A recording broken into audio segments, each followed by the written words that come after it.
Hey, I'm Dr. Pilet, and I want you to think about this phrase I have. In fact, I've got a whole chapter in the book, and it's, are you a human doing or are you a human being? Now, I want you to think about that, because if you exist, if you live, then you are, in fact, a being, from the word be, to be. Well, to be a human being, we do something as human beings that no other animal in the animal kingdom does. Now, can you guess it? Can you guess the one thing that human beings do that no other member of the animal kingdom does? We show tears through emotions. We weep and we cry emotionally. When babies are born, men and or women cry. When there's death of a loved one or something that's extremely emotional, we show emotions to the point that our tear ducts fill up and we weep, we cry, to be. But my experience, the reason I wrote that chapter is because I have lots of guys that know how to work their butts off, and women too, by the way. I don't want to be gender discriminatory. I have lots of guys that when they're going through tough times, they're going to put in a 12 to 14-hour day so they don't have to think. And if they don't think about the conflict, about the emotion, about the relationship, guess what they don't? They don't feel. They don't feel. And it's not unusual for me to have someone come to my class, and after 5 or 6 weeks, they begin to shift from a human doing, because I require you to sit in this chair for 90 minutes. I require you to look at materials where like today's topic, distortions, where I require you to start looking at little simple topics like, do I overgeneralize? Do I label? Should've, would'ves, could'ves, mind reading. And when you begin to stop, even though you are a workaholic, even though you are nonstop, pedal to the metal, balls to the wall, 6 in the morning from the time you get up, shit, shower, shave, get in the car, drive to work, get to work, and all you do is your to-do list. And while you're running to your to-do list, when you take a break, what are you doing? Cell phone, text messaging, talking to the boss, getting your next job lined up. And a lot of times when you eat, you really don't eat, do you? You consume. I used to, when I was a kid, I had snakes. And I used to try to figure out, does a snake taste? Because, I mean, they just haul everything down their gullet, you know, and they've got a tongue, but they use a tongue for smelling, not for tasting. But my guys that are truly workaholics, my guys that are truly human doings, it has absolutely amazed me at the large number of men that when they get into emotional strife, they begin working longer, more intense, drink more, smoke more, sometimes eat more or eat less, because I've had guys that have lost 30 pounds, I've had guys that have gained 30 pounds, all in 90 days. But the idea that typically when a relationship terminates, when it ends, it's typically because I quit being a human being. I came into this relationship by marriage.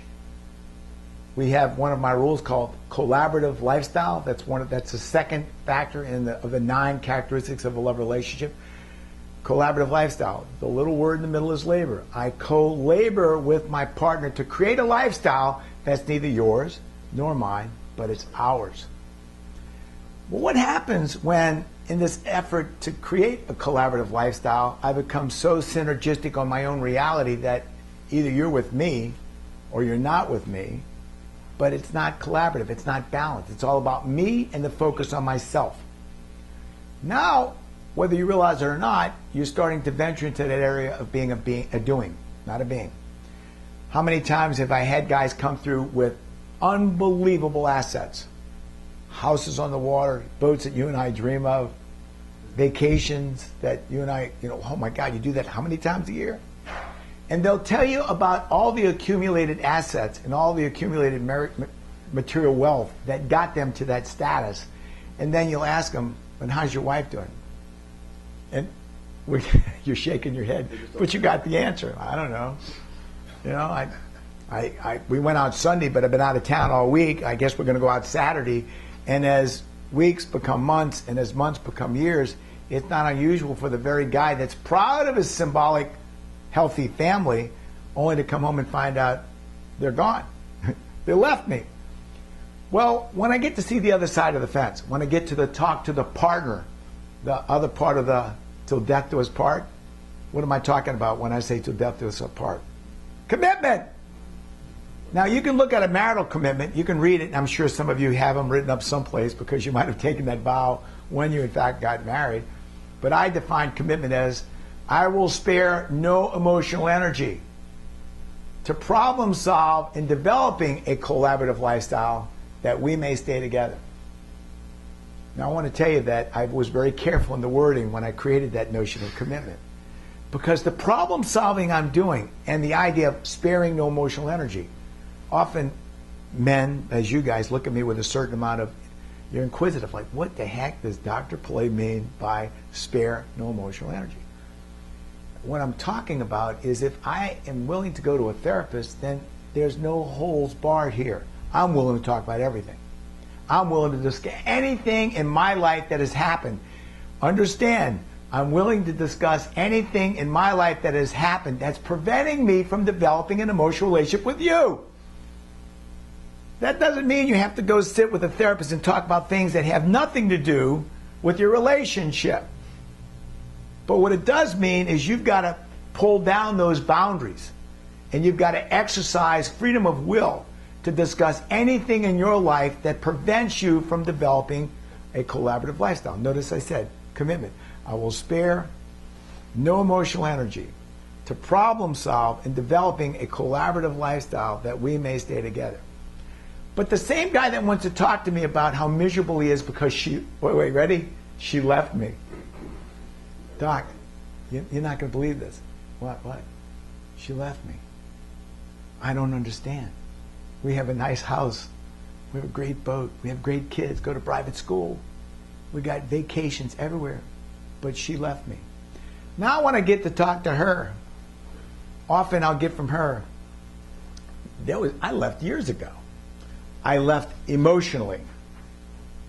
I realized that the kids were at transitional stages. You know, kids, as they get older, they take it hard when mom and dads break up. And a lot of times I'll find that men will say, and women, by the way, we're going to stay together till the kids are in their teens. They make this rational, cognitive decision. By the way, distortions, which one is it? Emotional reasoning. I'm going to stay married to you even though I hate you. I'm being extreme. I'm miserable. But then there's the girlfriend who says, why are you miserable? You got a nice house. You got great vacations. You got a beautiful... Why are you miserable? Well, he's never here. So? And then we'll use this, if you will, these examples of, well, my husband's here all the time and I hate him. And we're staying married. Look, these are dysfunctional relationships and shouldn't be used as a hallmark to guide your own relationship. But it's, you know, seriously, if you're seeking some therapeutic help, you shouldn't seek it from your neighbor. Sometimes they're a reflection of a worse relationship that keeps you penned up in yours, not because they're any better, but you're making a poor comparison. But the idea, each of us has to look at ourselves in the mirror. Am I a human being or am I a human doing? Have I got so invested in the idea of supporting the materialism of this family? Supporting the house note, the car notes, all these wonderful, extravagant, you know. I don't know, have you all ever heard the term minimalist? You know what it is to be a minimalist? You only lost shit like just like a room. You don't, you get yourself down to living a life, to those things in life that give you the level of enjoyment and pleasure. Remember, like lifestyle, life is what God gave you, style is how you lead it. But your lifestyle isn't pulling you behind a truck, which is a 60-hour work week. Your lifestyle is kept to conformity within what it takes for me to comfortably have balance. You know, we talk about the 4 R's, roles, rules, rituals, and routines, the 4 R's. And this presentation, I don't want to get into that, but I do want to get into roles, rules, rituals, and routines. Roles. My role as a father is not the same as my role as a husband. They're not. And you might consider yourself a really good father, but you really might be a poor excuse of a husband. And I get a lot of men. We just saw a little bit of a movie just a second ago where he tried to show to his wife, look, I'm such a good father that you should consider me a good husband. That's role confusion. But we also have other roles. Some of you guys are carpenters, plumbers, doctors, electricians, airline pilots, managers of large corporations. Those are roles you play. But what happens when the role you play is so disproportionate to your other roles that you're never home? What happens when in your role of an executive or whatever it is, electrician, carpenter, that role is so comprehensive, so consuming, that you don't play a very good role as a human being because you become a human doing. So when I ask you to think about this notion of, are you a human doing or are you a human being? There's got to be balance, isn't there? Got to be balance. The doing that manifests prosperity has to be controlled to such a point that you don't give up your emotional well-being, your ability to feel. Now, I don't know how you guys are. I know that I spent a lot of time in the military, and I can tell you that when I came back from overseas and my partner had already moved out and was living with someone else, it was a time when we didn't have text messaging and media. So truly, I returned to the United States, and she picked me up at the airport, dropped me off at our house, and drove off. And I will tell you, I had absolutely no preparation. Unlike today where you can now video phone each other, I had no preparation.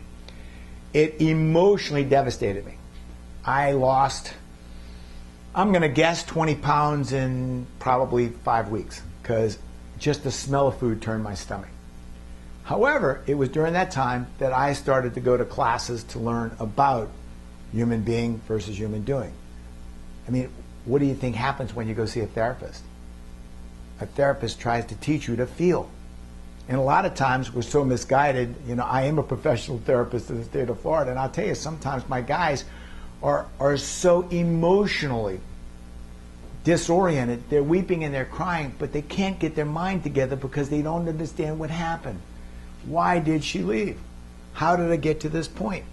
Well, the disconnect didn't occur the day she left. The disconnect occurred months before. You know, I didn't just fall out of love with you today. I fell out of love with you a year ago. But I needed to pick a time to leave. And the time that came just happened to coincide with you being gone 6 months. See, that was something else I learned. That when relationships are in trouble, they're not in trouble for today. The end result today was precipitated by events that started a long time ago. So when I start to reconstruct, am I a human doing, or rather, when I start to make comparisons, am I a human doing versus human being, there's another expression I love to use, and that's the straw that broke the camel's back. You ever hear that? Now, I don't mean to be deceptive, or I don't want to puzzle anybody, but there's a lot of logic to that. That's the straw that broke the camel's back. There was a time, I think in the United States, we all know we used to load up mules and donkeys to carry loads. You know, 100 years ago, you just put anything you could. Why? Because they could walk on rough terrain and they could carry everything you needed. Well, how much of a load do you put on a donkey? As much as it can take without breaking a bone or fracturing. Well, there's another part of the world where they use camels. Now, in that particular area, true story, I just saw this on National Geographic, they use camels to go out 100 miles into the desert where there was a salt lake at one time that had completely evaporated. And all that was left behind was the salt. It was a very, very remote, very, very hot part of the desert, but the salt was of such a purity and such a mineral makeup that it was not available anywhere else in the world. Now these guys would take camels, go all the way to this remote area, break the salt into blocks, load it onto the camels, and bring it back and sell it. To them it was very profitable. I mean, what does it cost for a camel? Camels can drink apparently not a great deal of water and go on forever. But how much salt do you put on a camel? As much as you can to get that camel back, because they make more money by carrying more load. So think about it. That was the straw that broke the camel. That was the 1 ounce I put on that camel that I shouldn't have. Think about emotional relationships. I pushed it too far. I pushed it too far. I scorecarded too much. Scorecarding. The list of things that I remind you of that you've never done, that you've never made amends for. Scorecarding. We all do that, don't we? Oh, guess what? Give you one more better than that. You can't drive the car forward if you keep looking in the rearview mirror. So if you're in an antagonistic relationship where you've lost a sense of being a human being, you're emotionally disconnected, you're working long hours, you're not available, you're never there, you have all these material possessions, but what's missing is I married a person, not a time clock. I didn't marry a checking account. I married someone that was here to enjoy life. The other night, I'm out on I love live music, and I'm out dancing on St. Pete Beach. I get goosebumps when I hear great music. And there's a part of me rationally that looks at the guys playing, and I'm caught up. How do you play music that well? Well, that's a human doing. The guy playing the music is just doing what he knows how to do. But the music he makes, that's a being. I feel, I get goosebumps. I love to dance. I love music. And yet, he may be doing a job for money so he can go home and pay the bills. I'm there just to enjoy the inspiration. I'm there just to enjoy the harmony, the emotions of good music. Relationships are the same way. You may be working your ass off to pay the utilities and the plumbing and all this kind of stuff, but I'm there for your music.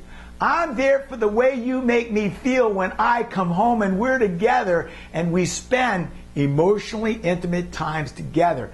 That's what it's about. Commitment. I will spare no emotional energy to problem solve in developing a collaborative lifestyle that we may stay together. If emotions are absolutely manifested as a priority, people don't get divorced. People don't divorce.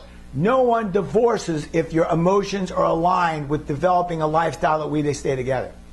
But we do get divorced when you become routinized, ritualistic. I got to go to work. I'm leaving early and coming home late.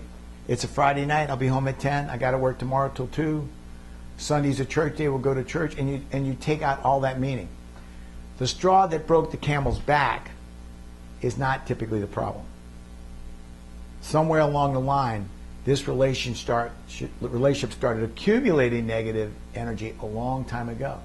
And if you will, I'm kind of back to where I started, which is when people come to see me, they'll usually tell me about all they've done to make it work, but they're not understanding the reason you're here is not because they left you today physically. The reason you're here is because 6 months ago, the emotional relationship started to end. And where did that start? Can you put a label of that? Hey, I hope you've enjoyed this little bit.